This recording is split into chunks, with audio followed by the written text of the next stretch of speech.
And how many of you want to be healthy doctors? I think you're just saying it because I'm asking. But you know that this question is actually more important than the first one. Because health shouldn't be divorced from being a good doctor. Being a healthy doctor shouldn't be divorced from your career. You understand? It should go hand in hand because you're actually the vessel through which you are the vessel through which you're able to be a good doctor, to be an excellent doctor, and not be healthy, right? It's possible for you to do that. It's possible for you to know everything about hypertension and still not take your blood pressure, right? You don't take your blood pressure reading, but you know everything about hypertension. It's possible for you to tell your patients to sleep well, and yet you only manage 4 hours of sleep every day. And of course, you know from physiology what it means not to sleep well. It's possible for you to tell people to eat well, and yet you get, then you don't exercise. You see, because it's actually precisely because the doctor needs to be healthy for him to be able to administer health to others. That is, you know, in this particular keynote address, I'm going to be exploring the realities on ground. You know, for those of you that have this, that are undergoing this medical training. Then you shall also understand the paradox. I was talking to you about the paradox of medicine, you know, where it concentrates on sick care rather than health care. And then you shall be introduced to the 6 pillars of lifestyle medicine. And then you shall explain how we'll use this evidence-based framework, the 6 pillars, to fashion the framework of the 5 pillars of a healthy doctor, right? Okay? And then you shall inspire other colleagues of yours and the patients that you will attend to. That is exactly the... So, as I promised, we'll start with the realities of being a medical trainee, right? And we know that it's really tasking. And I was talking about the realities of being a medical trainee, and we know that being a medical trainee is really, really demanding and tasking because you're saddled with so many things. You have to go for lectures, you have to go for postings, you have to clerk your patients, sometimes during the weekend, sometimes you do the calls, those who are doing calls, if you still do such things. You have to go for exams, there are so many things. So you can see how burdened that lady is. Because it's taking so much of intellectual strength from you. It's taking your emotional resilience. It's taking your emotional strength. It's taking your physical endurance. And of course, you're also going to be sacrificing a lot on a personal basis. That lady is out there reading her books, while her friends in other departments are going to nightclubs, attending beauty pageants or participating in them, and while she's so stressed. And of course, why did you become a doctor?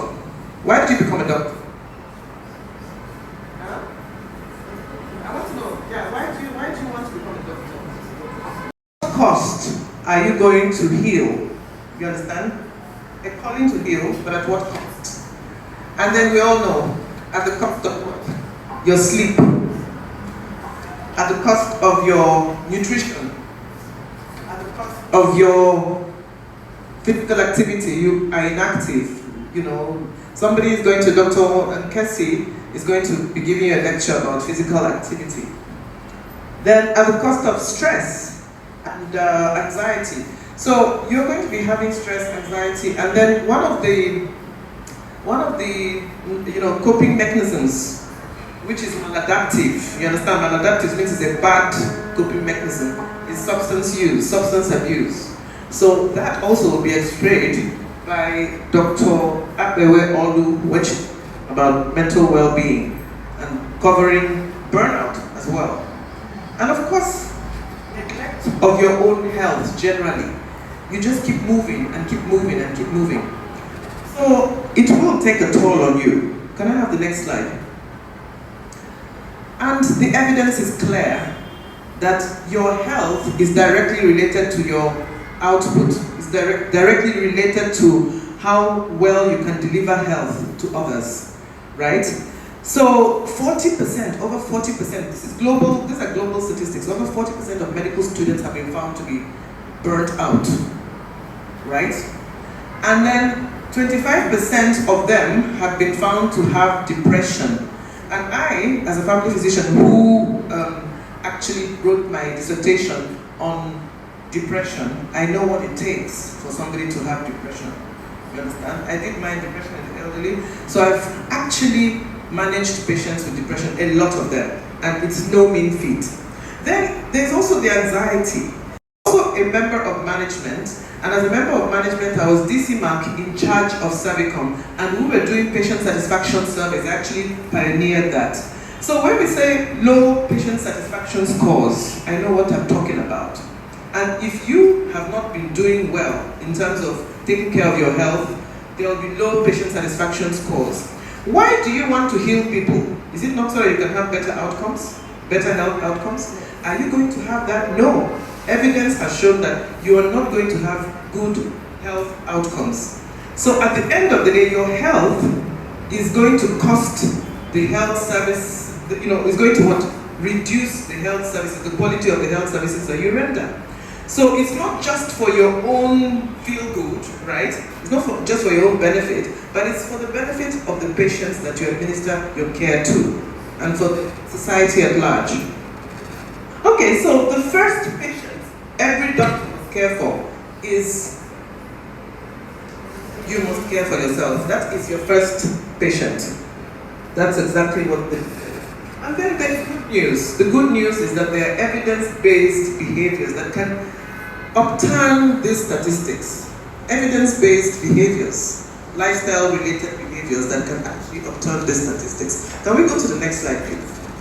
Now, what I had shared with you previously was what obtains globally. But of course, in Nigeria, we're in more dire straits, so to speak, because we're not just grappling with the normal pressures of being a medical trainee, we're also grappling with poverty, insecurity. We're talking about our spaces, like your accommodation. It could be dingy, there could be no lights, so much noise, overcrowding. Then what about transportation? We don't have a reliable network. Then what about exam pressures? I remember when I did second MB, the whole school came to check out our results, because they pasted our results. I don't know if it still happens. And if you've quarreled with people in other departments, they'll come on that day. They say, hey, the result is out, or second MB. They'll all land there to check whether you passed. And if they say, oh, no wonder. He has been going for parties and all that. So there's so much pressure to perform, performance pressure. Let me tell you, if you actually ask those that are in JAMB, I'm telling you that up to 70% of applications are for med-surg. Med-surg. I was in Uniport, and then I saw that 70% of applications were for medicine. You understand? So the point is that there's so much pressure on you to perform, and then that takes a toll on you. Of course, what other things now? So many other issues, we all know. So these, what I'm trying to say is that we're not oblivious of the problems that we face. But that does not negate the fact that it still borders on your health. And you have to be intentional about ensuring that you keep yourselves healthy. That is why we're here today. That's the conversation we're having. So now, the paradox of medicine, that's my favorite slide actually.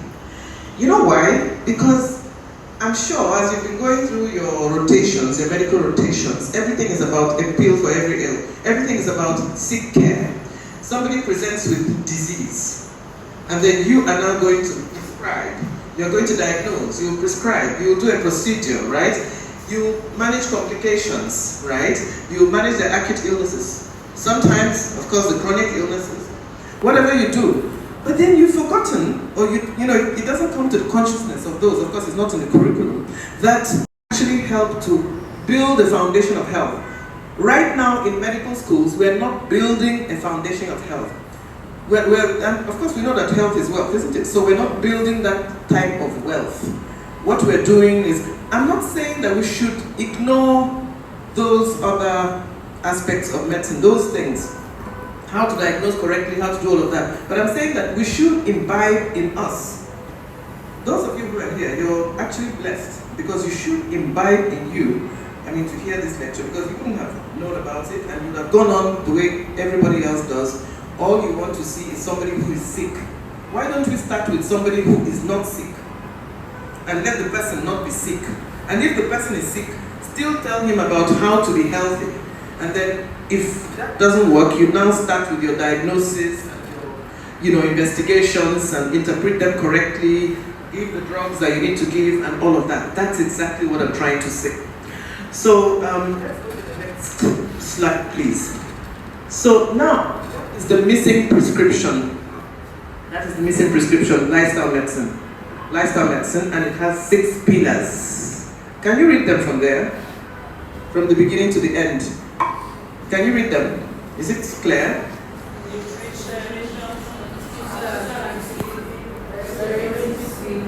Stress management, avoidance of harmful substances, positive social connections. Right. Okay, fine. So we'll go to the next slide. So now it is very well illustrated. And when we talk of whole food, predominantly plant-based nutrition, we're talking about the kind of food that we feel is healthy. Can somebody tell me what you think is healthy food? What do you think is healthy food? Yes. Balance your immunity. So food is not just for you to feel satisfied when you are hungry.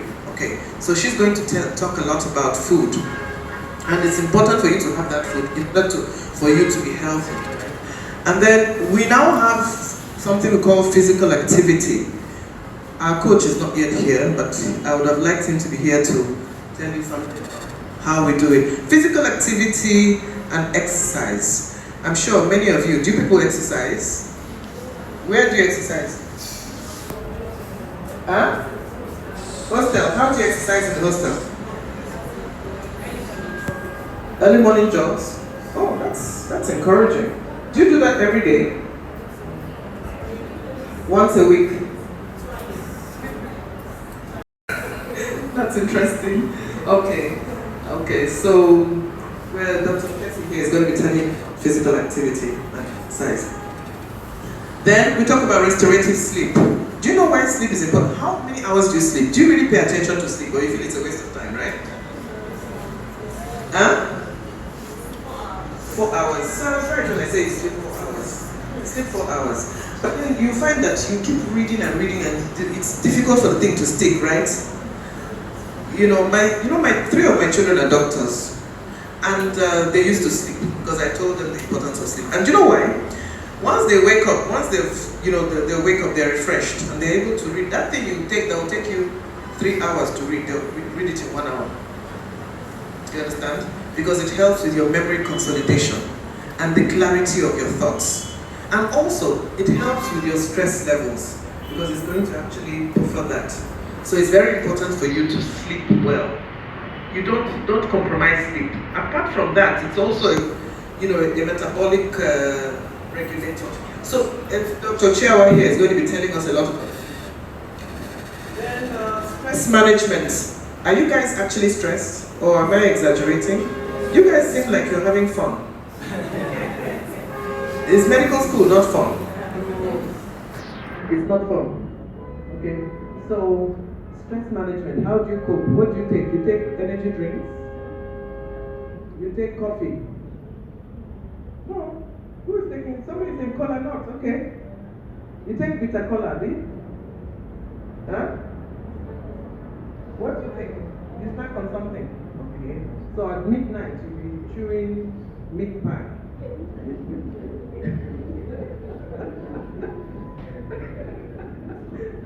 Okay.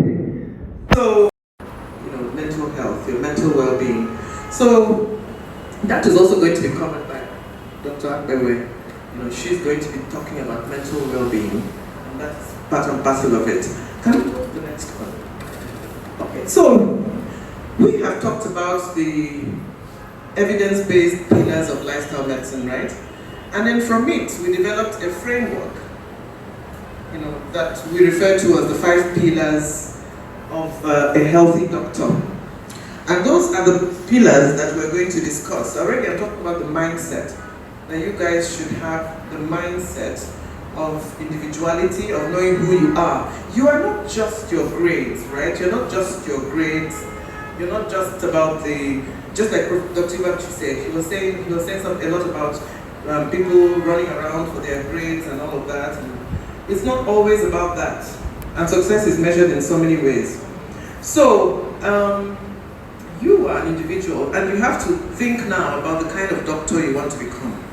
Later, I'll give you a comparison on two types of doctors, equally brilliant. So the kind of doctor you want to become. So, and then you should have a growth mindset. You shouldn't be, there's something he also said that I should refer to. He said a lot of you don't know how to strategize, don't know how to think out of the box. I think that's the better way. You know, passing an exam is easy. You just read, and if you have a retentive memory, sometimes, you smash up. Okay? But you have to be strategic. And this is where strategy also comes in, because if you can imbibe these pillars, right, then you will see that you will become a good doctor all round.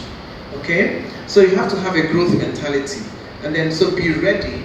So it's not even when you fail, the growth mentality means there are opportunities for you to. Or you see somebody who has pimples all over the face, and he says, I can make your face smooth. Okay, I thought as much. Okay, can I have the next? So this is why we're saying that physician heal thyself. You cannot pour from an empty cup. You must practice what you preach. Studies have shown that doctors who practice healthy lifestyle medicine, right?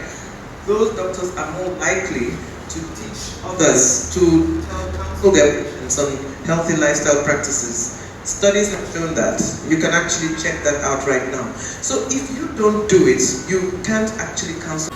So the journey starts now. The journey starts now, not after graduation, not after internship, not after residency. It starts now. You have to pick one of the pillars, one at a time. You have to maybe take one this month, perfect it, take the second one, perfect it, the third one, like that, until you perfect all 5 pillars of being a healthy doctor. And that will go a long way. Making you a good doctor, all round, well-rounded. Okay, this is how it will go. The next person is going to talk about mental well-being, the sleep, nutrition, physical activity. Next. So the choice is yours. For you to tick the boxes, which one will you do first? I'll protect my sleep. I'll protect my well-being. I'll protect my food. I'll protect what? Whatever. No, what are the 5 pillars?